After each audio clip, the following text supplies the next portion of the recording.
নিজের বলতে লজ্জা করে পৃথিবীর শ্রেষ্ঠ জীব আমরা, কিন্তু বাস্তবে দেখি আমরা সিংহ বাঘের থেকে হিংস্র আমরা।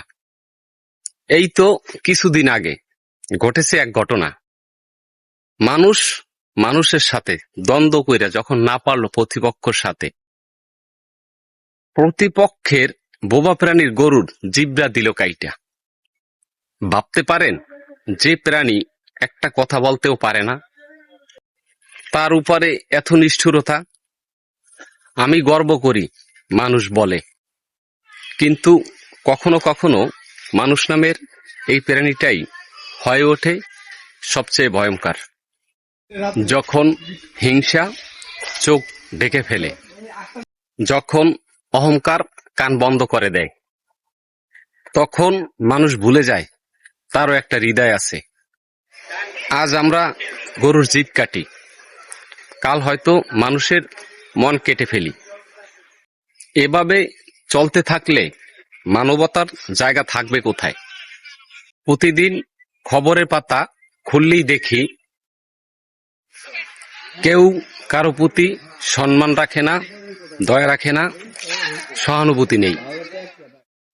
আমরা সবাই চাই ভালো পৃথিবী, কিন্তু কেউ নিজের ভিতরটা ভালো করতে চাই না। মানবতা এখন বইয়ের পাতায় সীমাবদ্ধ, আর বাস্তবে মানুষ মানুষকেই শত্রু ভাবে। কেউ সফল হলে অন্যজন হিংসায় পুড়ে মরে, কেউ ভালো করলে সেটাকেও সন্দেহ করে। এটাই এখন বাস্তবতা। কিন্তু ভাই, আমরা যদি একটু থামি, একটু ভাবি, ভালোবাসা কি সত্যি এত দুর্লভ হয়ে গেছে? না এখনো আছে কিছু মানুষ যারা প্রাণীর চোখে পানি দেখলে কেঁদে ফেলে, যারা মানুষের কষ্ট দেখলে নিজের কষ্ট ভুলে যায়? তাদের কারণেই এখনো পৃথিবীটা বেঁচে আছে।